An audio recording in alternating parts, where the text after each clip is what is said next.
À la une, le Rwanda plaide sa cause auprès de l'Union européenne, tandis que la RDC prend acte des négociations avec le M23. Dans un contexte géopolitique tendu en Afrique centrale, le Rwanda et la République démocratique du Congo, RDC, sont au cœur de l'actualité internationale. Alors que le Rwanda défend sa position auprès de l'Union européenne, (UE), face à des sanctions potentielles pour son soutien présumé au groupe armé M23, la RDC, de son côté, observe avec prudence les annonces de l'Angola concernant des négociations directes avec les rebelles. Parallèlement, un nouveau mouvement politico-militaire, la Convention pour la Révolution populaire, CRP, dirigée par l'ancien chef milicien Thomas Lubanga, émerge en Ituri, une région congolaise en proie à des tensions persistantes. Ces développements s'inscrivent dans un paysage régional complexe, marqué par des conflits armés, des enjeux diplomatiques et des défis sécuritaires. Le Rwanda face à l'Union européenne, une défense acharnée. À Bruxelles, le Rwanda est sous pression. Les instances de l'UE envisagent des sanctions ciblées contre des responsables rwandais, accusés de soutenir le groupe armé M23, actif dans l'est de la RDC. Pour contrer ces accusations, le ministre rwandais des Affaires étrangères, Vincent Biruta, s'est rendu à Bruxelles pour rencontrer la chef de la diplomatie européenne, Josep Borrell.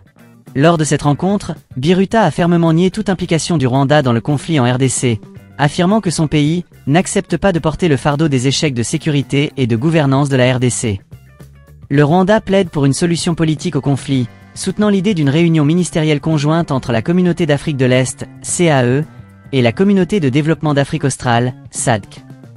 Cependant, les Européens restent sceptiques et envisagent des sanctions contre 9 personnalités rwandaises et une entité liée au soutien du M23. Ces mesures, pour l'instant suspendues, pourraient être activées si les efforts de paix ne progressent pas.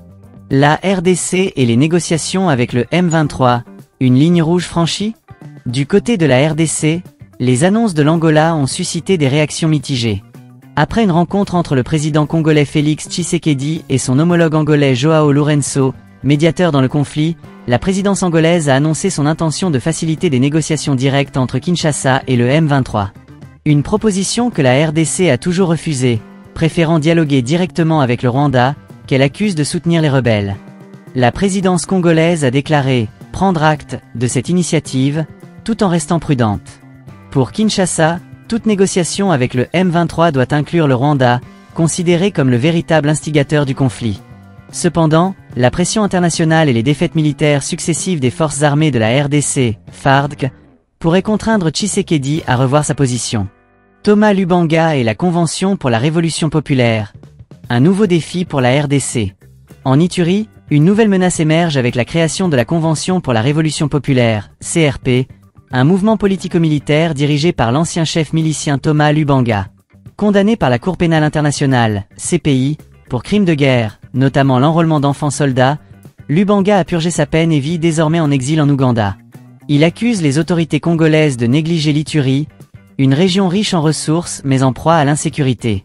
La CRP, qui dispose d'une branche armée appelée Force pour la Révolution populaire, FRP, a signé un protocole d'accord avec d'anciens groupes armés de la région, dont la Force de résistance patriotique de l'Ituri, FRPI.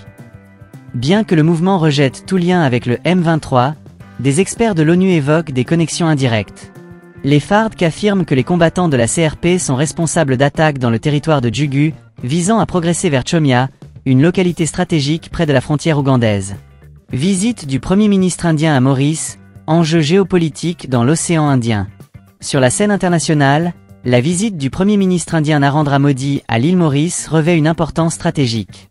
Coïncidant avec les célébrations de l'indépendance mauricienne, ce déplacement vise à renforcer les relations bilatérales et à consolider la présence indienne dans l'océan Indien.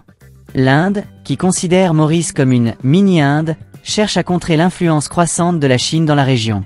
Parmi les projets discutés figure l'installation d'un poste d'observation militaire sur l'île éloignée des Agalega, permettant à l'Inde d'étendre sa surveillance maritime. Cette initiative s'inscrit dans le cadre du programme SAGAR, Security and Growth for All in the Region, visant à promouvoir la sécurité et le développement économique dans l'océan Indien. Mozambique, tensions politiques et plaintes judiciaires. Au Mozambique, l'opposant Venancio Mondlane est au cœur d'une bataille judiciaire. Placé sous contrôle judiciaire, il a porté plainte contre le président Philippe Nyusi pour incitation à la violence, suite à un discours comparant la répression des manifestations à la lutte contre le terrorisme. Mondlane, candidat malheureux à la dernière élection présidentielle, dénonce un acharnement judiciaire et un climat politique tendu. Parallèlement, des arrestations ont eu lieu dans le nord du pays, où une vingtaine de personnes ont été interpellées pour leur implication présumée dans l'assassinat de 2 chercheurs et de leur guide en mars dernier. Ces événements soulignent les défis sécuritaires et politiques auxquels fait face le Mozambique. Comores, débat sur le port de pièces d'identité. Aux Comores, une opération de sensibilisation lancée par la police nationale suscite des débats. Les autorités encouragent les citoyens à toujours avoir une pièce d'identité sur eux, invoquant des raisons de sécurité et d'identification en cas d'accident ou de décès.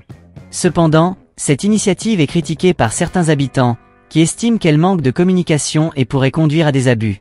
Les développements en Afrique centrale et dans l'océan Indien illustrent la complexité des enjeux géopolitiques, sécuritaires et diplomatiques dans la région.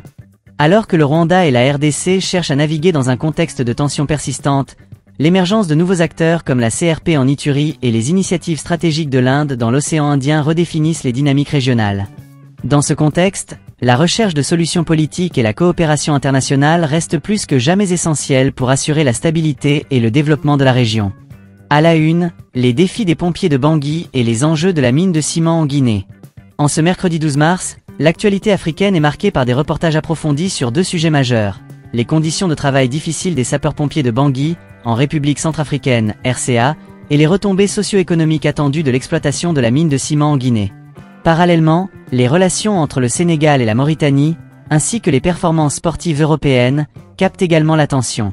Bangui, les pompiers face à un manque criant de moyens. À Bangui, la capitale centrafricaine, les sapeurs-pompiers sont confrontés à des défis immenses dans l'exercice de leur mission. Malgré leur dévouement, il manque cruellement de ressources et de personnel pour répondre efficacement aux urgences. Les habitants de la ville se plaignent souvent d'être laissés à eux-mêmes en cas d'incendie ou d'accident, comme en témoigne un récent sinistre qui a ravagé plusieurs habitations. Dans un quartier de Bangui, un incendie a récemment détruit une maison, réduisant en cendres biens et souvenirs. Les habitants, impuissants, ont tenté d'éteindre les flammes avec les moyens du bord, mais sans succès. Nous avons tout perdu, nos documents, nos diplômes, notre argent.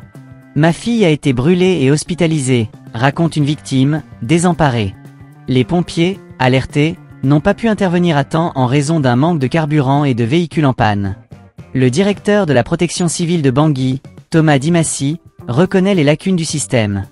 Nous venons d'intégrer 150 nouveaux sapeurs-pompiers, mais les moyens restent insuffisants. Nous appelons les partenaires techniques et financiers à nous soutenir, explique-t-il. En attendant, les habitants s'organisent tant bien que mal, mais les pertes matérielles et humaines sont souvent lourdes. Guinée, la mine de ciment, une opportunité à saisir? En Guinée, l'exploitation de la mine de ciment, l'une des plus grandes réserves de minerais de fer de haute qualité au monde, suscite à la fois espoir et interrogation. Le projet, piloté par des investisseurs chinois, promet des retombées économiques significatives, avec des rentrées fiscales estimées entre 6 cents et 700 millions de dollars par an. Cependant, les Guinéens restent prudents, craignant de répéter les erreurs passées liées à l'exploitation de la bauxite. Dans la région de Bokeh, où l'extraction de bauxite a transformé le paysage sans nécessairement améliorer les conditions de vie des populations locales, les attentes sont mitigées. Les sociétés minières sont venues, mais nous n'avons ni route ni maison décente. Que avons-nous gagné? Interroge un habitant. Pour éviter un scénario similaire, le gouvernement guinéen insiste sur la nécessité de transformer localement le minerai, notamment grâce à la construction d'une aciérie.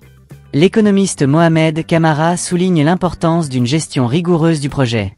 Il faut tirer les leçons des échecs passés et veiller à ce que les conventions minières soient transparentes et profitables à tous, affirme-t-il. Le ministre du Plan, Ismaël Nader, assure que le projet de ciment inclut des mesures pour favoriser l'industrialisation locale, une première dans le secteur minier guinéen. Relations Sénégal-Mauritanie, tensions autour des migrants. Les relations entre le Sénégal et la Mauritanie sont sous tension en raison de la gestion des migrants. Ces dernières semaines, la Mauritanie a procédé à l'arrestation et au refoulement de nombreux migrants, principalement sénégalais et maliens. Les organisations humanitaires dénoncent des traitements inhumains et appellent à une meilleure coordination entre les pays concernés. Le ministre mauritanien des Affaires étrangères, Mohamed Salem Ould Merzoug, défend la position de son pays. Notre mission est de sécuriser notre territoire et nos populations. Nous agissons dans le respect des conventions internationales, déclare-t-il. Il rejette également l'idée que la Mauritanie serve de « garde-frontière » pour l'Europe, insistant sur la nécessité d'une coopération régionale pour gérer les flux migratoires. Sport, Exploits européens et enjeux africains. Sur le plan sportif, le Paris Saint-Germain, PSG, a réalisé un exploit en éliminant Liverpool en Ligue des Champions, grâce à une victoire 1-0 suivie d'une séance de tir au but réussie. Le président du club, Nasser Al-Khelaifi, a salué la performance de son équipe, qualifiant cette victoire de « moment spécial » pour le PSG. En Afrique, la Confédération africaine de football, CAF, tient son assemblée générale au Caire, avec plusieurs enjeux majeurs, dont la réélection de Patrice Motsepe à la présidence. Malgré un bilan contrasté, Motsepe reste le seul candidat en lice, avec l'ambition de poursuivre les réformes engagées, notamment la création de la Ligue africaine de football. Conclusion, des défis multiples, des espoirs persistants. Que ce soit à Bangui, où les pompiers luttent contre un manque de moyens, en Guinée, où la mine de ciment suscite espoir et crainte, ou dans les relations entre le Sénégal et la Mauritanie, les défis sont nombreux. Cependant, ces situations illustrent également la résilience et la détermination des populations africaines à construire un avenir meilleur. Dans un contexte régional et international complexe, la coopération et la transparence restent des clés essentielles pour relever ces défis et réaliser les aspirations des peuples.